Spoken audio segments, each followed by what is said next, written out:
Welcome back. And today's session we'll be discussing about the different dosage form of drugs. देखो कोई भी drug का जो है ना अलग अलग डोजेज फॉर्म्स होता है। जैसे कुछ ड्रग जो है वो सॉलिड फॉर्म में आते हैं जिनको हम लोग सॉलिड डोजेज फॉर्म बोलते हैं। कुछ लिक्विड डोजेज फॉर्म होते हैं जैसे तुम्हारा सिरप्स हो गया, लिंटस हो गया, है ना। कुछ कुछ इंजेक्टेबल फॉर्मुलेशंस हैं जो तुम्हारा इंजेक्शन के फॉर्म में भी आते हैं।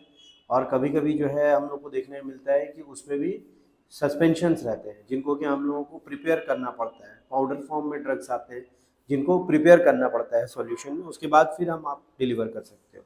तो आज हम लोग इसी को हम लोग डिस्कस करेंगे और क्यों इतना डिफरेंट फॉर्मुलेशंस होने का ज़रूरत है, क्यों नहीं दवाइयाँ एक ही तरह का डोजेज फॉर्म में अवेलेबल रहते हैं।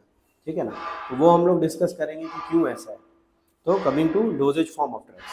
So pharmacists of today need not to prepare or pack the drugs at doctor's prescription. क्यों ऐसा हुआ? पहले क्या होता था, डॉक्टर एक प्रिस्क्रिप्शन देता था, उसमें पूरा इंस्ट्रक्शन होता था कि आपको इतना मिलीग्राम इस चीज़ के साथ कंबाइन करके फिर इसमें इतना पानी मिला करके ये फॉर्मुलेशन रेडी करना है। बट आज वो फाउंडेशन नहीं रहा, क्योंकि सारे मेडिसिन मोस्ट ऑफ देम जो कंपनी है उसको प्रिपेयर्ड करके पैकेज करके देती है और जस्ट उसको डिस्पेंस करना होता है। इसीलिए भी आजकल जो है फार्मेसी जो है उसको हम लोग डिस्पेंसरी भी बोल देते हैं, क्योंकि डायरेक्ट वहाँ पे क्या हो रहा है, डिस्पेंस हो जा रहा है medicine. So pharmacist need not to prepare, drugs are not administered as such. Formulation क्या है? फॉर्मुलेशन का मतलब होता है recipe by which a drug is being prepared like a cook, है ना। तो ये पहले हुआ करता था, अब ये ऐसा नहीं होता है। ये पहले ज़माने में चलता था। इनफैक्ट पहले का मैं क्या बोलूँ, आज तुम्हारा अगर देखोगे तो एमबीबीएस का जो 2018 बैच निकला, जिसका कि एग्ज़ाम 2020 में हुआ, वहाँ तक हमने देखा कि ये लोग को जो है पूरा एग्ज़ाम जो होता था उसमें फार्मेसी में इन लोगों को प्रिपेयर करना पड़ता था। जैसे ओआरएस का भी जो पाउडर है ये इन लोगों को बनाना पड़ता था, पैकेट अलग अलग sodium chloride, potassium chloride mix करके सोडियम साइट्रेट के साथ फिर बनाते थे। बट आज वो चीज़ नहीं है और सिखाने का ज़रूरत भी नहीं है, क्योंकि आज ओआरएस पैकेट में आता है, डायरेक्टली 1 लीटर में डिजोल्व करना है, डिस्पेंस करना है। So what is dosage form? It is the form in which the above formulation can be administered to a patient. ठीक है। एक्सिपिएंट क्या होता है? तो excipient is a pharmacologically inert substance which is added to the pharmaceutical preparation to add bulk and or lessen the unpleasant taste, जैसे कि lactose, calcium lactate, starch, ये सब हम लोग ऐड करते हैं। और कुछ कुछ ड्रग्स का जैसे तुम अगर देखोगे तो डोज बहुत कम है। जैसे अगर थायराइड के लिए जो हम लोग मेडिसिन लिखते हैं, तुम्हारा जो थायरोक्सिन है, लिवोथायरोक्सिन जनरली आता है, तो वो माइक्रोग्राम में है। सबसे कॉमनली चलता है जो वो 25 माइक्रोग्राम। तो अब माइक्रोग्राम अगर तुम देखोगे तो इट इज 10⁻⁻⁶ माइक्रो, समझ रहे हो। तो इतना छोटा डोज है कि अगर मान लो अगर सिर्फ ड्रग रहे तो आंख से दिखेगा भी नहीं, इतना छोटा ड्रग है। तो अब इसको टैबलेट फॉर्म में तो बनाना पड़ेगा ना, सो दैट पेशेंट उसको ले सके, यूज कर सके। तो इसमें फिर जो है कुछ कुछ इनर्ट सब्सटेंस हम लोगों को ऐड करना पड़ता है जो कि बल्क मिलाए और उसको टैबलेट फॉर्म में कन्वर्ट करने में हम लोगों को हेल्प कर सके। तो इसी को हम लोग क्या बोलते हैं? एक्सिपिएंट बोलते हैं। अब आता है वेहिकल। वेहिकल क्या होता है? Substance use to dissolve or suspend the drug to make them better applicable. जैसे कि ऑइंटमेंट है अगर, है ना, तो अब उसमें एक्टिव इंग्रेडिएंट है। जैसे मान लो हम लोग म्यूपिरोसिन ऑइंटमेंट लेते हैं, ठीक है। तो म्यूपिरोसिन ऑइंटमेंट जो है उसमें क्या है कि तुम्हारा ड्रग तो है मगर उसको किसी चीज में तुमको डिस्पेंस करना होगा, सो दैट जो पेशेंट है वो उसको अपने वुंड में अप्लाई कर सके। ठीक है। तो substances use to dissolve or suspend the drug to make them better applicable, जैसे कि ऑइंटमेंट, या फिर लिक्विड में पैलेटेबल। तो हम लोग बहुत बार क्या करते हैं, शुगर सिरप को हम लोग यूज करते हैं। छोटा बच्चा है, दवाई बहुत कड़वा है, नहीं खाएगा, वो उल्टी कर देगा खिलाने के बाद, हो सकता है। तो उसको शुगर सिरप फॉर्मुलेशन में हम लोग मिला करके देते हैं, so that it becomes more palatable, है ना। तो इसीलिए हम लोग वेहिकल का यूज करते हैं। तो इसको हम लोग क्या बोलते हैं? वेहिकल। तो 4 टर्मिनोलॉजीज हमने देखा इस स्लाइड में। पहला है फॉर्मुलेशन, जो कि एक रेसिपी होता है जिससे कि ड्रग को बनाया जाता है। उसके बाद डोजेज फॉर्म क्या होता है, जिसमें वो फॉर्मुलेशन हम लोग दे सकते हैं। ये सॉलिड हो सकता है, लिक्विड हो सकता है, सस्पेंशन हो सकता है।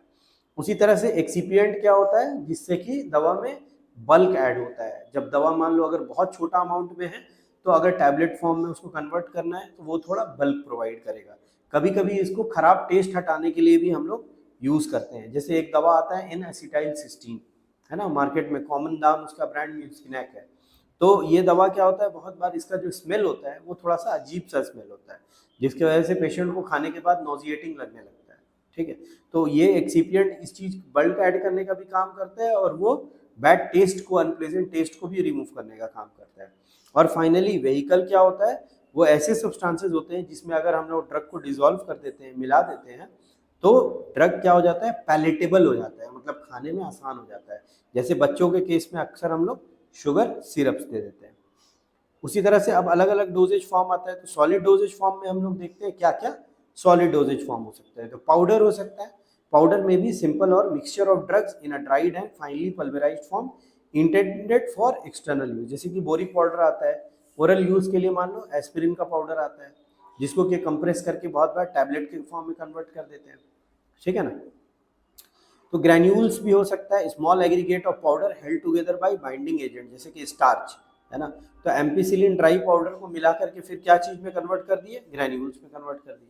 अब यही इसी चीज को अगर और कंप्रेशन हम लोग दे दें तो अलग अलग शेप में, जैसे राउंड डिस्क शेप में हम लोग कन्वर्ट कर सकते हैं, जो कि क्या कहलाएगा, टैबलेट, जो कि बहुत कॉमनली यूज होता है, हर कोई जानता है, कॉमन पब्लिक भी जानती है कि टैबलेट क्या होता है।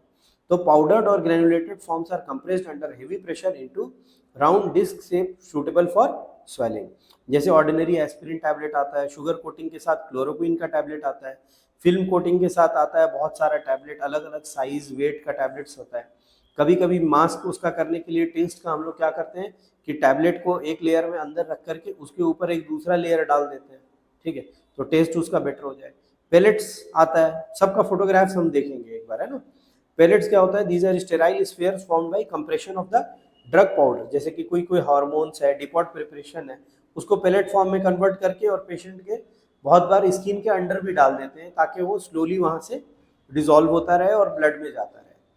ठीक है ना। और कभी कभी इन पेलेट्स को हम लोग कैप्सूल के अंदर भी डाल देते हैं ताकि क्या हो, वो कैप्सूल जैसे जैसे डिसॉल्व हो तो अलग अलग पेलेट्स जो है वो अलग अलग डिसोसिएशन के लिए बनाया गया है।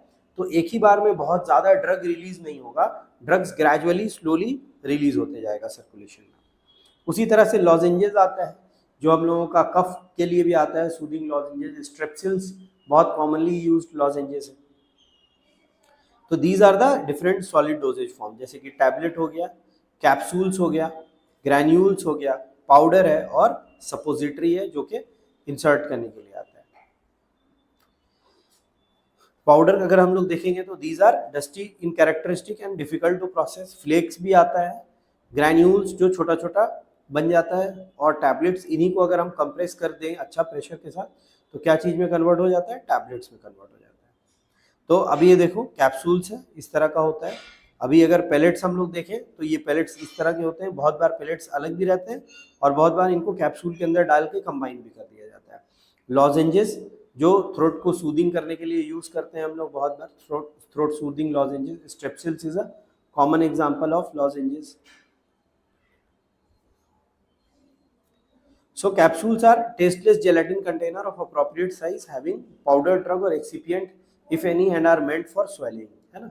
और स्पैंस्यूल्स भी आते हैं जो इसके अंदर छोटे छोटे कैप्सूल्स के अंदर मौजूद होते हैं, जिनको लेने के बाद वो ग्रेजुअली डिसोसिएट करते जाते हैं। अब लिक्विड डोजेज फॉर्म हम लोग देखते हैं। लिक्विड डोजेज फॉर्म में एक्वस सॉल्यूशन आ सकता है, जो पानी के साथ वो सॉल्यूशन बना हुआ है। सिरप्स जिसमें कि ड्रग जो है वो कंसंट्रेटेड सॉल्यूशन ऑफ शुगर में हम लोग डालते हैं, और कोई फ्लेवरिंग एजेंट और कलरिंग सब्सटेंस डाल देते हैं ताकि देखने में, खाने में वो क्या हो, अच्छा लगे। ठीक है, तो this is also a science कि आप मेडिसिन को इस तरह से डिस्पेंस कर रहे हो कि मेडिसिन पैलेटेबल हो पा रहा है। क्योंकि अगर कोई मेडिसिन कोई खाए और बैड टेस्ट की वजह से वोमिटिंग कर दे, खा ही ना पाए ठीक से, तो फिर क्या फायदा होगा वैसा मेडिसिन देने का, है ना। उसी तरह से लिकर्स आता है। Liquors are aqueous solutions of the gas or volatile substances which sublimate. तो लिंक्टस के फॉर्म में भी आता है, लिकर्स के फॉर्म में भी आता है। इसको हम लोग सब लिक्विड डोजेज फॉर्म के अंदर में ही रखते हैं। उसी तरह से इंजेक्शंस जो कि डिपॉट भी हो सकते हैं और ड्रग एनकैप्सुलेटेड भी हो सकते हैं, जैसे कि लाइपोसोम्स के अंदर आता है ड्रग इन ड्रग फॉर्मुलेशन जिसको बोलते हैं, ताकि उसका अवेलेबिलिटी अच्छा बढ़ जाए, एब्जॉर्प्शन बहुत अच्छा हो। तो लाइपोसोम्स का बेनिफिट ये होता है कि उसका बायोअवेलेबिलिटी बहुत अच्छा होता है। तो इसीलिए अलग अलग फॉर्मुलेशन लिक्विड का भी हम लोगों के पास अवेलेबल है। तो this is an example of syrup, जैसे कि maple syrup. Drug forms for external use, है ना, जैसे लोशन आता है, बहुत कॉमनली यूज्ड है, हम लोग जाड़ा में यूज़ करते हैं। फिर इचिंग के लिए बहुत बार यूज़ होता है कैलामाइन लोशन, ठीक है। उसी तरह से तुम्हारा लिनीमेंट्स आता है, लिनीमेंट कैम्फर का लिनीमेंट्स आता है। ऑइंटमेंट बहुत कॉमनली यूज्ड है, जैसे पैराफिन ऑइंटमेंट है ना, सॉफ्ट या हार्ड स्किन ये सब में भी हम लोग यूज़ कर सकते हैं। तो these are actually semi solid masses containing drug in a greasy base which can easily to apply. Paste तो हर कोई यूज़ करता है, हर दिन मॉर्निंग हम लोग जो स्टार्ट करते हैं ब्रशिंग करके, तो पेस्ट का हम लोग यूज़ करते हैं। Gels, these are dissolve in liquid and then dispersed in the gelling agent, जैसे कि कॉन्ट्रासेप्टिव जेल्स आता है। उसी तरह से एरोसोल्स होते हैं, these are drug dissolve in liquid and put inside a cylindrical container and then filled with a propellant gas under pressure. तो ये प्रेशर जैसे रिलीज होता है तो वो ड्रग भी क्या होता है, जाता है। तो ये हम लोग बहुत कॉमनली यूज करते हैं, जो हम लोगों का मीटर डोज इनहेलर होता है, एमडीआई बोलते हैं इसको। तो इसमें क्या होता है, कैनिस्टर होता है, वो कैनिस्टर इसके अंदर फिक्स्ड होता है, और जैसे ही कैनिस्टर रिलीज करते हैं हम लोग, पेशेंट प्रेस करता है तो ड्रग रिलीज होता है और पेशेंट उसको इनहेल कर लेता है। तो drug is directly delivered into the airway. उसी तरह से सपोजिटरीज होते हैं, these are drug mixed with gelatin and glycerin. तो this is an example of body lotion, this is an example of pain relieving liniment. उसी तरह से बहुत सारा पेस्ट का एग्जांपल अगर तुम देखोगे, है ना, और ऑइंटमेंट को देखोगे तो बहुत सारे ड्रग्स को एक साथ मिला करके फिर क्या किया जाता है, ऑइंटमेंट पेस्ट में डाल दिया जाता है। ये एक एग्जांपल है तुम्हारा ट्रांसडर्मल एडहेसिव पैच का। तो ट्रांसडर्मल एडहेसिव पैच जो है उसको हम लोग अच्छे से ट्रांसडर्मल ड्रग डिलीवरी सिस्टम जहाँ पे हम लोग डिस्कस करेंगे वहाँ पे देखेंगे। बस इसमें इतना हम लोगों को जान लेना है कि अलग अलग लेयर ऑफ फिल्म्स होता है जिसको एक साथ कंबाइन कर दिया जाता है। ऊपर में सेफ्टी वाला एक होता है कवरिंग, उसके बाद जिसको एक बोलते हैं बैकिंग फिल्म, उसके बाद तुम्हारा एक लेयर होता है जिसमें पूरा ड्रग होता है, उसके बाद एक लेयर होता है जो पोरस चेम्बर वाला होता है जिसमें से ड्रग आहिस्ता आहिस्ता क्या करे, डिफ्यूज कर सके स्किन में, और लास्ट जो होता है वो एडहेसिव लेयर होता है सो दैट स्किन में वो चिपक सके। तो बैंडेड एक बहुत कॉमन है जो हम लोग देखते हैं। उसी तरह से बहुत सारा पैच आता है, जैसे निकोटीन का पैच आता है, जिन पेशेंट्स को अगर मान लो उसको स्मोकिंग का एडिक्शन है और हम लोगों को स्मोकिंग उसको छुड़वाना बहुत ज़रूरी है, तो निकोटीन का पैचेस हम लोग देते हैं। बहुत सारे कैंसर पेशेंट्स को जब कैंसर हो जाता है तो पेन बहुत ज़्यादा होता है, तो ऐसे पेशेंट्स को पेन कम करने के लिए हम लोग फेंटेनिल, जो कि एक ओपिएट एनाल्जेसिक है, फेंटेनिल का पैचेस प्रिस्क्राइब कर देते हैं। तो ये पैच जनरली ऐसी जगहों में चिपकाया जाता है जहाँ हेयर नहीं होता है, या अगर हेयर है तो शेव करके लगाया जाता है सो दैट कॉन्टैक्ट बहुत अच्छा रहे। और फिर ड्रग आहिस्ता आहिस्ता सीप करके स्किन के अंदर जाता है, ब्लड में पहुंचता है और पेन रिलीफ होते रहता है। उसी तरह से एक तुम्हारा डिवाइस होता है जिसको हम लोग ऑक्यूसर्ट बोलते हैं। तो दीज आर नॉन इरोडेबल इंसर्ट्स, जैसे आँख के अंदर डाल दिए। कुछ कुछ पेशेंट्स का इंट्रा ऑक्यूलर प्रेशर बहुत ज़्यादा बढ़ा हुआ रहता है, तो ये प्रेशर को हम लोगों को कम करना है, ड्रग को डिलीवर कराना है आँख में, तो डायरेक्टली ऐसा डिवाइस बना दिए जो डायरेक्टली आँख में क्या कर रहा है, ड्रग को डिलीवर कर दे रहा है। और बहुत लो डोज में आहिस्ता आहिस्ता इससे ड्रग क्या होता है, डिलीवर होते रहता है और पेशेंट्स का इंट्राओक्यूलर प्रेशर बहुत अच्छा से कंट्रोल होते रहता है। उसी तरह से एक्वस सस्पेंशंस आते हैं, मिक्सचर्स, इमल्शंस होते हैं, अल्कोहलिक सॉल्यूशंस आते हैं जैसे कि स्पिरिट्स है, एलिक्सर्स है। तो ये सारे अलग अलग फॉर्मुलेशन बनाने का मेन रीज़न क्या है, मेन रीज़न ये है ताकि हम लोग ड्रग को अलग अलग तरह से हम लोग देने के लिए प्रिपेयर्ड रहें। जैसे मान लो कि कोई अडल्ट पेशेंट आ रहा है, तो अडल्ट पेशेंट को आप टैबलेट दे सकते हो, ठीक है ना, कि हाँ तुम टैबलेट खा लो। बट एक छोटा बच्चा है, मान लो कि 6 मंथ्स का बेबी है, ठीक है, 6 मंथ्स का बेबी है, इसको जाहिर सी बात है तुमको ड्रॉप देना पड़ेगा, ठीक है ना। और ड्रॉप दोगे उसमें तुम्हारा डोजेज रहेगा 1 ml में इतना mg है। मान लो पैरासीटामोल दे रहे हैं 1 ml में 100 mg है, P100 करके एक सिरप आता है, तो 1 ml उसको दे दिए, 1 ml उसके लिए लेना आसान है, आराम से ले लेगा। बट जब यही बच्चा मान लो कि चाइल्ड बन गया, मान लो टॉडलर हो गया या 5 साल का हो गया, अब इसका बॉडी वेट 20 किलो हो गया, ठीक है ना, तो उस केस में अब ये बोलेगा छोटा बच्चा कि हम टैबलेट खाएंगे नहीं, और ड्रॉप अगर हम इसको देंगे तो अब हमको ड्रग इसको देना है मान लो 300, तो 3 ml पिलाना पड़ेगा, और ये बॉटल ही आता है 15 ml का, तो पता चला कि 5 डोज में ही क्या हो गया, दवा फिनिश हो गया। तो इसके लिए फिर हमको सिरप लाना पड़ता है, ठीक है ना। तो सिरप जो है P250 जैसे आता है मान लो, तो 250 क्या है कि 5 ml में 250 है, अब ये बच्चा को हमको देना है 300, तो 6 ml दे दिए तो डोज उसका कंप्लीट हो गया। तो इसीलिए अलग अलग तरह का फॉर्मुलेशन, टैबलेट, सिरप्स, ड्रॉप्स होना जरूरी है ताकि आप पेशेंट को उसके एज के हिसाब से टैकल कर सको। ड्रॉप्स आते हैं बच्चों के लिए, इनेमा आता है। इनेमा जो है तुम्हारा डालने के लिए होता है, जैसे मान लो कोई पेशेंट है जिसको सीवियर कॉन्स्टिपेशन हो रखा है, तो अब कॉन्स्टिपेशन हो रखा है एनल कैनाल में, अब अगर उसको मान लो कि हम देते हैं ऐसे ड्रग्स जो उसका मोटिलिटी बढ़ाते हैं, जैसे डुल्कोलैक्स मान लो दे दिए, तो डुल्कोलैक्स दिए तो गट का मोटिलिटी तो बढ़ा दिया, मगर अब उसके कारण उसको पेन होने लगा।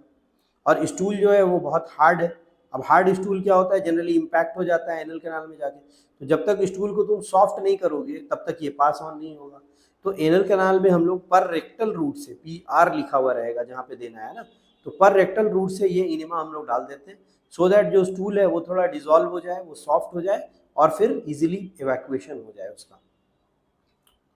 तो ये जो है तुम्हारा इनेमा का दिया हुआ है, cleansing enema, return flow enema, इस तरह का ट्यूब इसके साथ दिया हुआ रहता है। बाउल एम्प्टीइंग के लिए हम लोग जनरली यूज़ करते हैं, बहुत बार प्रोसीजर से पहले भी हम लोग यूज़ करते हैं। जैसे मान लो किसी का कोलोनोस्कोपी प्लान किए हुए हैं, ठीक है ना, तो अब कोलोनोस्कोपी करना है तो जाहिर सी बात है कि कोलोन उसका पूरा खाली रहना चाहिए, तभी ना प्रोब पार होगा।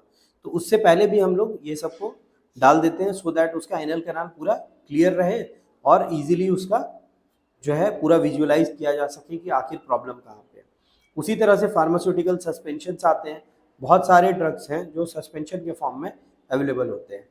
आइसोप्रोपाइल अल्कोहल बायोजेनिक एग्जांपल है कि अल्कोहलिक सॉल्यूशन जो बनाते हैं हम लोग, जिसमें अच्छा खासा कंटेंट अल्कोहल का होता है। These are the example of drops. जैसे रिफ्रेश टीयर है, ये आँख में डालने के लिए हम लोग यूज़ करते हैं। कभी कभी पेशेंट आते हैं ड्राई आई का कंप्लेन लेकर के, बोले आँख मेरा बहुत सूखा सूखा लगता है, तो इसमें एक्चुअली जो मॉलिक्यूल है वो क्या करता है, एक कोटिंग टाइप का बना देता है, जिसके कारण ड्राइनेस का फीलिंग उसका घट जाता है। कार्बोक्सी मिथाइल सेलुलोज इसमें होता है, CMC, जो एक कोटिंग बना देता है, तो पेशेंट को जो ड्राइनेस का फीलिंग है वो घट जाता है। So with this we come to the end of this discussion.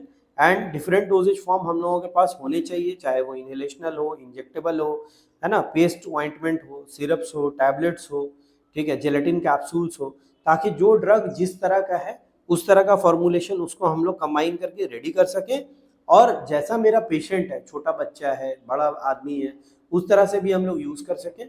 और कभी कभार हम लोगों को ड्रग अलग फॉर्मुलेशन में चाहिए, जैसे मान लो कि किसी को स्किन में फंगल इन्फेक्शन हो रखा है, ठीक है ना, टीनिया का इन्फेक्शन हो गया, ठीक है, तो अब क्या है कि तुम उसको टैबलेट तो दोगे खाने के लिए, मान लो फ्लूकोनाजोल या इट्राकोनाजोल दे रहे हो, वो जाएगा ड्रग बॉडी में, एब्जॉर्ब होगा इंटेस्टाइन में, फिर आएगा ब्लड में, फिर स्किन में जाएगा कुछ पार्ट। बट अभी क्या है कि उसको इचिंग भी बहुत हो रहा है, तो हमको कोई एंटी हिस्टामिनिक लोशन जो है या ऐसा क्रीम जो फंगस को किल कर सके, वो उसको देना होगा टॉपिकल एप्लीकेशन के लिए, ठीक है ना। इसलिए भी ड्रग का अलग अलग डोजेज फॉर्म होना बहुत जरूरी है, सो दैट जिस चीज़ का जैसा यूटिलिटी है हम लोग उसको उस तरह से यूज़ कर सकें। तो इस डिस्कशन से हम लोगों को बहुत कुछ सीखने को मिलता है, और ड्रग डोजेज फॉर्म आपके एग्जाम पॉइंट ऑफ व्यू से भी बहुत इंपॉर्टेंट है। कभी कभार टीचर्स आपको टेस्ट करने के लिए एक पेशेंट का सिनेरियो दे करके पूछ देते हैं क्वेश्चन। जैसे अगर हम लोग एक क्वेश्चन डिस्कस करें तो टीचर्स ये क्वेश्चन अक्सर पूछ देते हैं कि suppose if a patient is coming to emergency and he is having a fever of 102 degree Fahrenheit, ठीक है, और ये पेशेंट जो है तुम्हारा ड्राउजी है, ठीक है, डिसोरिएंटेड भी है, तो कैसा डोजेज फॉर्म तुम इसमें यूज करोगे, what will be your doses form. Option में तुमको दिया रहेगा सिरप, टैबलेट, कैप्सूल्स, इंजेक्शन, ठीक है ना। तो जाहिर सी बात है कि हम लोग इसमें क्या यूज करेंगे, इंजेक्टेबल्स यूज करेंगे, ठीक है ना। तो इसलिए क्योंकि ये पेशेंट को अगर सिरप, टैबलेट, कैप्सूल कुछ भी ओरली देंगे तो एस्पिरेशन का रिस्क रहेगा, है ना, वो क्या हो सकता है कि घोटेगा और वो ट्रैकिया में जा सकता है। पता चला जाना चाहिए था इसको कहाँ पे, ईसोफेगस में, और ये चला गया कहाँ पे, ट्रैकिया में, तो क्या हो जाएगा, लंग्स में चला जाएगा ट्रैकिया से, और पेशेंट को क्या हो जाएगा, एस्पिरेशन न्यूमोनिया भी हो सकता है और डेथ भी हो सकता है पेशेंट का एस्पिरेशन के कारण। इसीलिए कोई पेशेंट अगर बहुत सिक है, बात भी नहीं कर पा रहा है, स्वेलो भी नहीं कर पा रहा है, तो उसको हमेशा इंजेक्टेबल फॉर्मुलेशन हम लोगों को देना है। उसके लिए उस तरह का डोजेज फॉर्म हम लोगों के लिए पास अवेलेबल होना चाहिए। Thank you.